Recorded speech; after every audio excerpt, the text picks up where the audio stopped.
चला तर मग विद्यार्थी मित्रांनो, आज आपण पुढचा चॅप्टर पाहतोय आणि तो आज आपण बुद्धिमत्ता या विषयातला महत्वाचा पाठ पाहतोय, जो म्हणजे अक्षरमाला, अंकमाला आणि चिन्हमाला.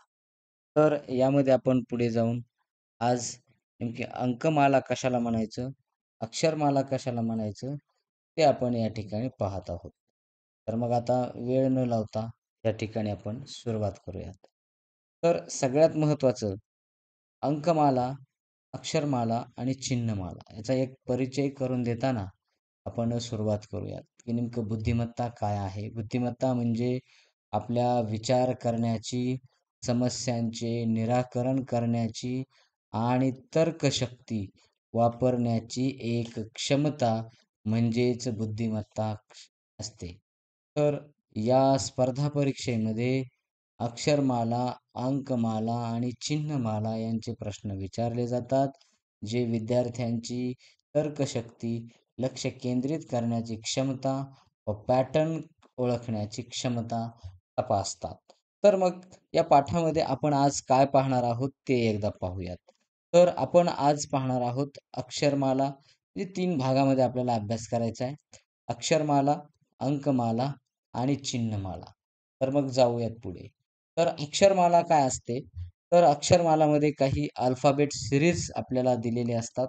म्हणजे ए-बी-सी-डी मध्ये आणि त्यानंतर असे ए पासून थोडक्यात पूर्ण झेडपर्यंत असे अल्फाबेट्स असतात आणि त्या अल्फाबेट्समधला जो फरक आहे, तर त्याच्यामध्ये मागे पुढचे अक्षरं आपल्याला ओळखायचे म्हणजे तो एक ठराविक पॅटर्न त्यांना दिलेला असतो आणि त्या पॅटर्ननुसार आपल्याला उदाहरण म्हणजे उत्तर काढायचं असतं.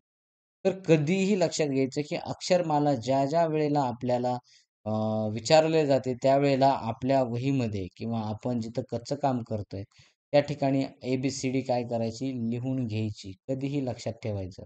आणि त्यानंतर पुढे आपल्याला ती म्हणजे लिहून त्यांना नंबरिंग करणं, हे देखील तितकंच महत्त्वाचं आहे. आपण नंबरिंग सुद्धा केली पाहिजे. सगळ्यात महत्त्वाचं मुलांनो, तुम्ही तुमची आता जर सुरुवात असेल, तर आपण काय करायचंय, ए पासून झेड पर्यंत जेवढे काही अ, अक्षर असतात, त्या सगळ्यांचं अक्षर म्हणजे त्यांचे काय करायचे नंबरिंग आपण पाठ करून ठेवायची. कोणत्या नंबरला कोणता अक्षर आहे तर.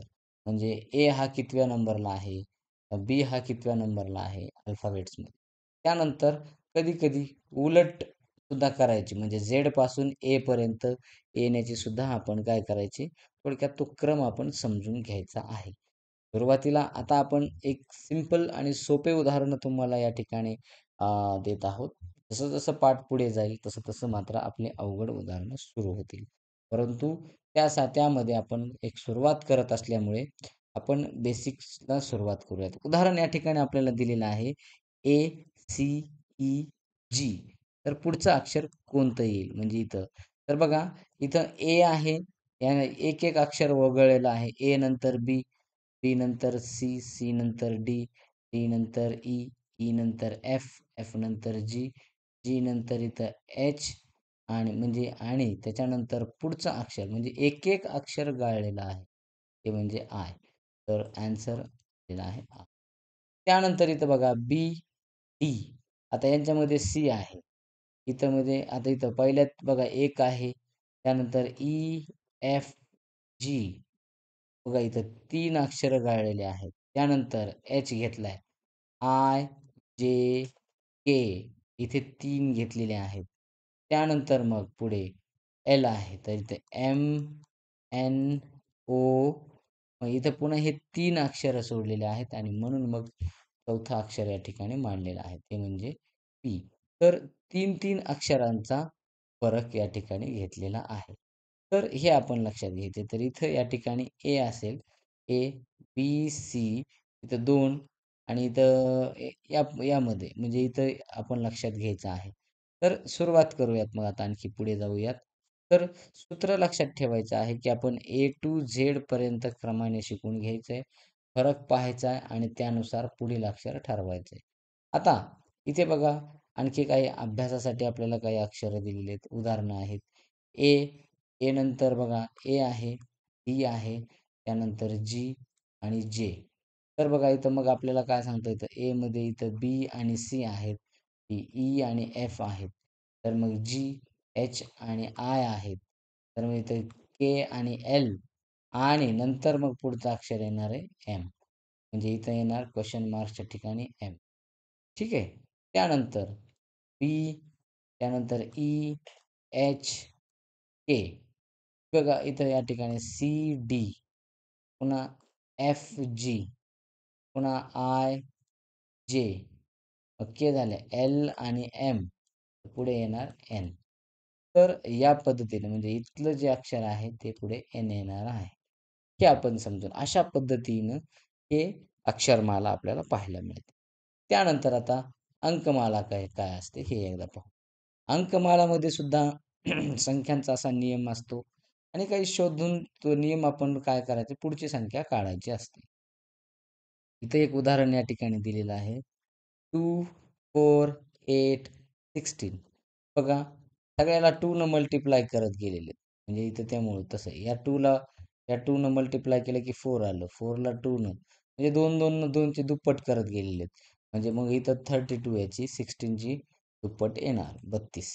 त्यानंतर इकडे बघा 5, 10, 20, 40, 40 ची दुप्पट 80. दुप्पट या ठिकाणी करत गेले. यामध्ये अशा वेळेला कधी-कधी बेरीज असू शकते, कधी वजाबाकी असेल, कधी गुणाकार भागाकार असेल, वर्ग, घन, कधी-कधी समसंख्या असतात, विषम संख्या असतात, मूळ संख्या असतात. अशा वेळेला आपण हे समजून घ्यायचं. तर मग काही उदाहरणं आपण या ठिकाणी सोडवू. बघा इथं 3, 6, 12 आणि 24 आहे. तर मग आता 3 ची दुप्पट, 6 ची दुप्पट, 12 ची दुप्पट, 24 ची दुप्पट, इथं 48. मग इथं 1, 4, 9, 8, 16. आता 1 चा वर्ग 1, 2 चा वर्ग 4, 3 चा वर्ग 9, 4 चा वर्ग 16 आणि 5 चा वर्ग येणार इथं 25. तर इथे येणारी जी संख्या असेल ती 25 आहे. म्हणजे या पद्धतीनं आहे. आता पुढे जाऊ. चिन्हमाला ही कशी असते बघा इथे या ठिकाणी चिन्हमाला चिन्हचा पॅटर्न आपल्याला दिलेला असतो.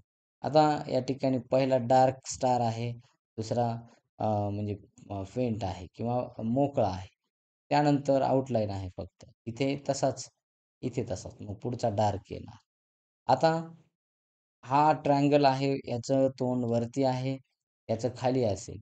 पुन्हा याचं वरती आहे, याचं खाली आहे आणि येणारा जो पुढे असेल त्याचं वरती असेल. हे लक्षात घ्यायचं. म्हणून मग हे त्याचं उत्तर आहे. चिन्हांची पुनरावृत्ती ओळखणे गरजेचं आहे. कधी-कधी सम-विषम पॅटर्न आपण चेक करायचा असतो. त्यानंतर 2 किंवा 3 चिन्हांचे समूह पाहिजे. आणि यावर आता आपण मग काही क्वेश्चन्स या ठिकाणी आहेत ते सॉल्व्ह करूयात. बघा इथं अक्षरमाला जी आहे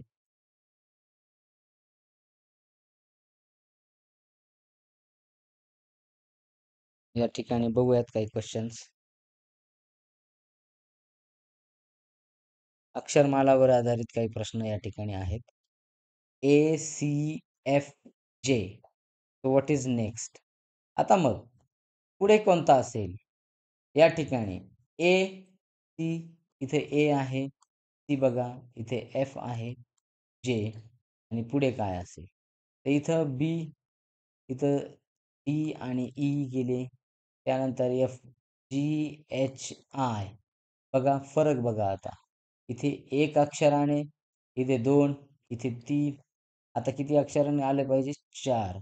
म्हणजे इथं काय किती मग के, एल, एम आणि एन म्हणजे चौथं अक्षर. इथं 1 अक्षर आलं, त्याच्या पुढचं अक्षर.